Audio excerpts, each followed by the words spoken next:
तिल चौथ या चतुर्थी की कहानी। संकष्टी गणेश चतुर्थी व्रत प्रत्येक मास के कृष्ण पक्ष की चतुर्थी को किया जाता है। माघ मास के कृष्ण पक्ष की चतुर्थी को किया जाने वाला व्रत माघ संकष्टी गणेश चतुर्थी व्रत कहलाता है।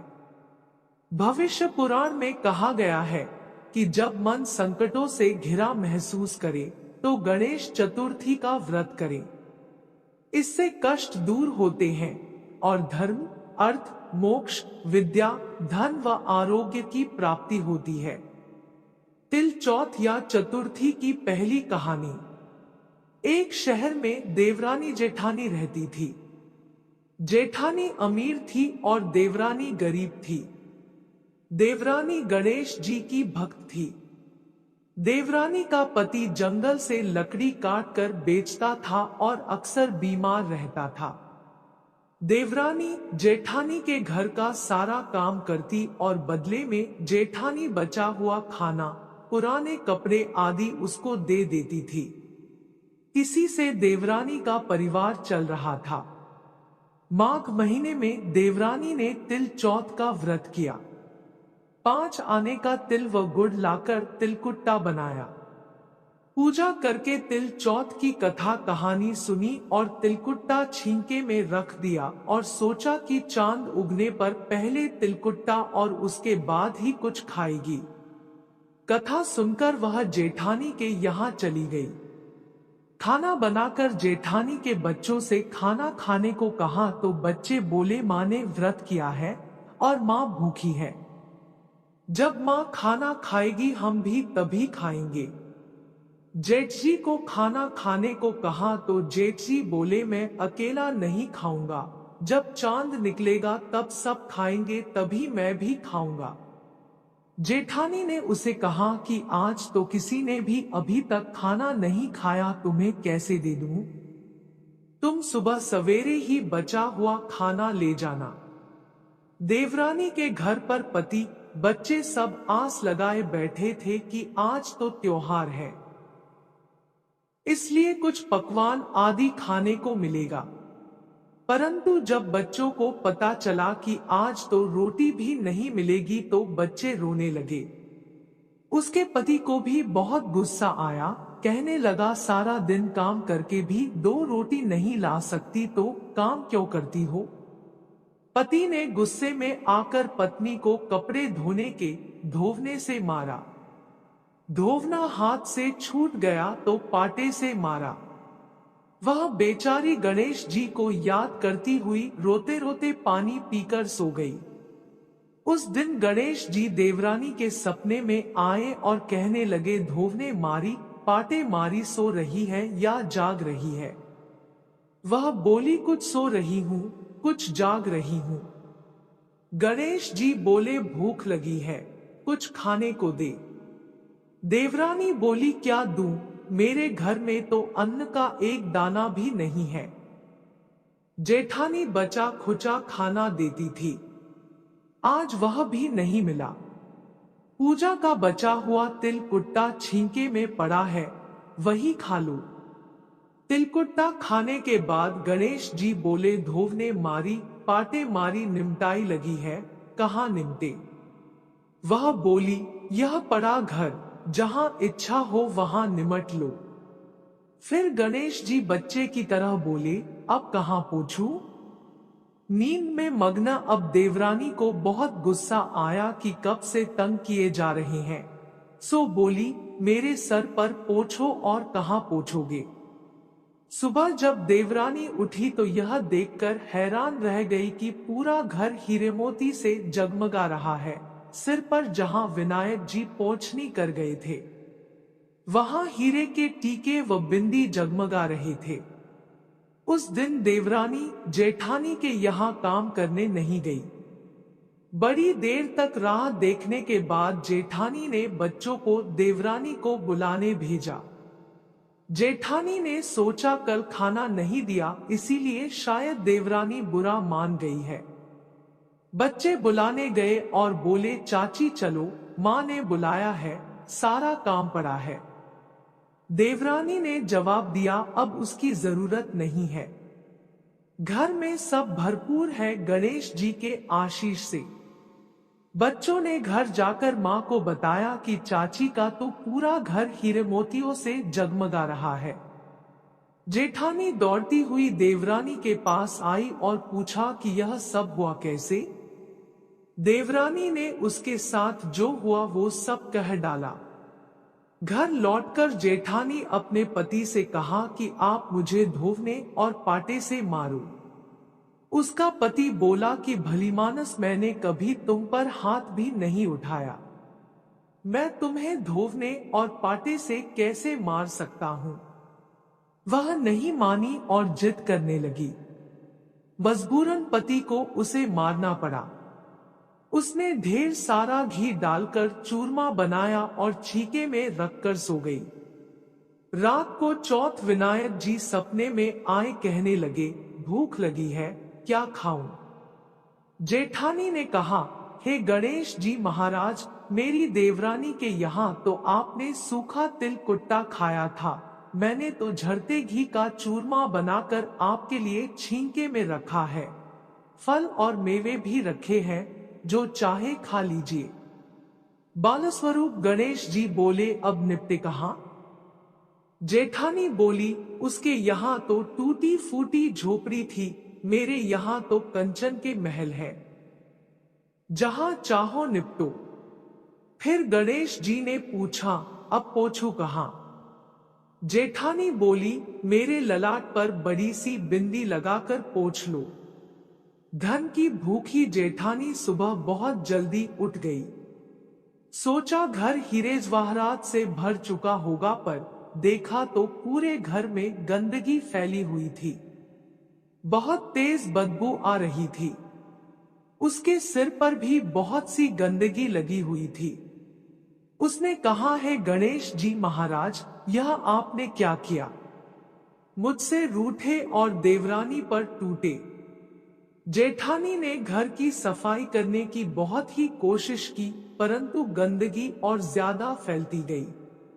जेठानी के पति को मालूम चला तो वह भी बहुत गुस्सा हुआ और बोला, तेरे पास इतना सब कुछ था, फिर भी तेरा मन नहीं भरा। परेशान होकर चौथ के गणेश जी से मदद की विनती करने लगी। गणेश जी ने कहा, देवरानी से जलन के कारण तूने जो किया था यह उसी का फल है। अब तू अपने धन में से आधा उसे दे देगी, तभी यह सब साफ होगा। उसने आधा धन बांट दिया, किंतु मोहरों की एक हांडी चूल्हे के नीचे गाड़ रखी थी। उसने सोचा किसी को पता नहीं चलेगा और उसने उस धन को नहीं बांटा। उसने कहा, है श्री गणेश जी, अब तो अपना यह बिखराव समेटो। वे बोले, पहले चूल्हे के नीचे गाड़ी हुई मोहरों की हांडी से ताक में रखी 2 सुई के भी 2 हिस्से कर। इस प्रकार श्री गणेश ने बाल स्वरूप में आकर सुई जैसी छोटी चीज का भी बंटवारा किया और अपनी माया समेटी। हे गणेश जी महाराज, जैसी आपने देवरानी पर कृपा की वैसी सब पर करना। कहानी कहने वाले, सुनने वाले व हुंकारा भरने वाले सब पर कृपा करना। किंतु जेठानी को जैसी सजा दी वैसी किसी को मत देना। माघ संकष्टी चतुर्थी की ऋषि शर्मा ब्राह्मण की दूसरी कथा। सतयुग में हरिश्चंद्र नामक एक प्रतापी राजा हुए थे। वे सरल स्वभाव के एक सत्यनिष्ठ राजा थे। उनके शासन काल में अधर्म नाम की कोई वस्तु नहीं थी। उनके राज्य में कोई अपाहिज, दरिद्र या दुखी नहीं था। सभी लोग आधि व्याधि से रहित एवं दीर्घायु होते थे। उन्हीं के राज्य में एक ऋषि शर्मा नामक तपस्वी ब्राह्मण रहते थे। एक पुत्र प्राप्ति के बाद वे स्वर्गवासी हो गए। पुत्र का भरण पोषण उनकी पत्नी करने लगी। वह विधवा ब्राह्मणी भिक्षाटन के द्वारा पुत्र का पालन पोषण करती थी। उस ब्राह्मणी ने माघ मास की संकटा चतुर्थी का व्रत किया। वह पतिव्रता ब्राह्मणी गोबर से गणेश जी की प्रतिमा बनाकर सदैव पूजन किया करती थी। भिक्षाटन के द्वारा ही उसने पूर्वोक्त रीति से तिल के 10 लड्डू बनाए।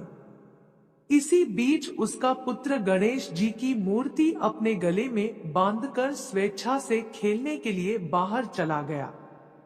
तब एक नर पिशाच कुम्हार ने उस ब्राह्मणी के 5 वर्षीय बालक को जबरन पकड़कर अपने आवा में छोड़कर मिट्टी के बर्तनों को पकाने के लिए उसमें आग लगा दी। इधर उसकी माता अपने बच्चों को ढूंढने लगी। उसे न पाकर वह बड़ी व्याकुल हुई। वह ब्राह्मणी विलाप करती हुई गणेश जी की प्रार्थना करने लगी, हे गणेश जी, आप इस दुखिनी की रक्षा कीजिए। मैं पुत्र के वियोग में व्यथित हूं, आप मेरी रक्षा कीजिए। वह ब्राह्मण इसी प्रकार आधी रात तक विलाप करती रही। प्रातःकाल होने पर कुम्हार अपने पके हुए बर्तनों को देखने के लिए आया। जब उसने आवा खोल के देखा तो उसमें जांग भर पानी जमा हुआ पाया, और इससे भी अधिक आश्चर्य उसे तब हुआ जब उसमें बैठे एवं खेलते हुए बालक को देखा।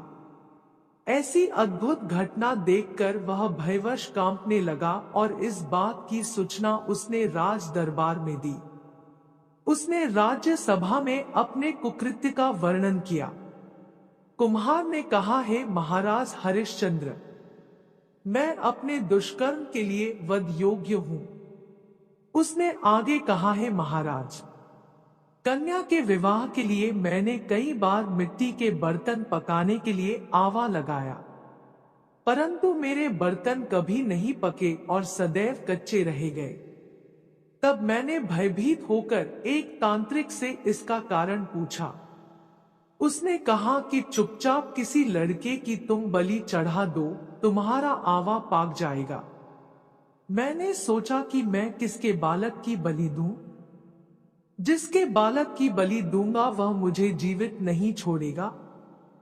इसी भय से, हे महाराज, मैंने दृढ़ निश्चय किया कि इसे ही बैठाकर आग लगा दूंगा।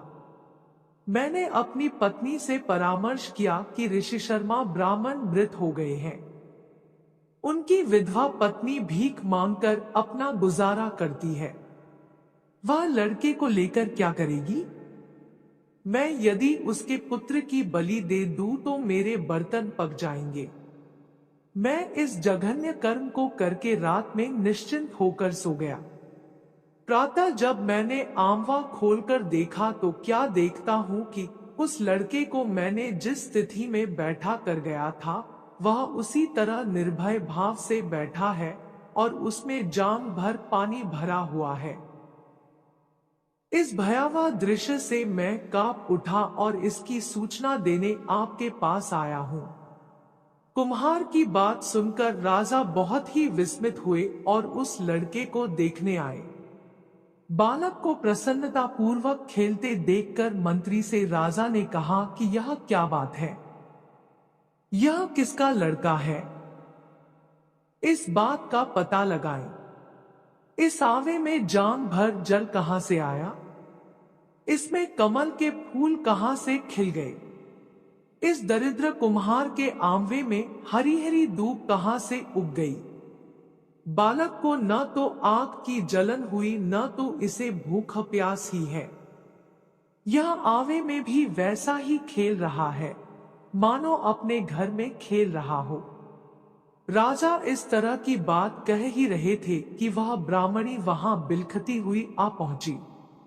वह कुम्हार को कोसने लगी। जिस प्रकार गाय अपने बछड़े रंभाती है, ठीक वही अवस्था उस बुढ़िया की थी। वह बुढ़िया बालक को गोद में लेकर प्यार करने लगी और कांपती हुई राजा के सामने बैठ गई। राजा हरिश्चंद्र ने पूछा कि हे ब्राह्मणी, इस बालक के न जलने का क्या कारण है? क्या तू कोई जादू जानती है अथवा तूने कोई धर्माचरण किया है जिसके कारण बच्चे को आंच तक नहीं आई? राजा की बात सुनकर ब्राह्मणी ने कहा कि हे महाराज, मैं कोई जादू नहीं जानती और न तो कोई धर्माचरण, तपस्या, योगदान आदि की प्रक्रिया ही जानती हूँ। हे राजन, मैं तो संकटनाशक गणेश चतुर्थी का व्रत करती हूँ। उसी व्रत से मेरा पुत्र जीता जागता बचा है। राजा ने संपूर्ण नगरवासियों को गणेश जी का व्रत करने का आदेश दिया। इस आश्चर्यजनक घटना के कारण सभी लोग उस दिन से प्रत्येक मास की गणेश चतुर्थी का व्रत करने लगे। इस व्रत के प्रभाव से ब्राह्मणी ने अपने पुत्र के जीवन को पुनः पाया था। जय चौथ माता की। अगर वीडियो पसंद आई तो हमारे चैनल को सब्सक्राइब करें।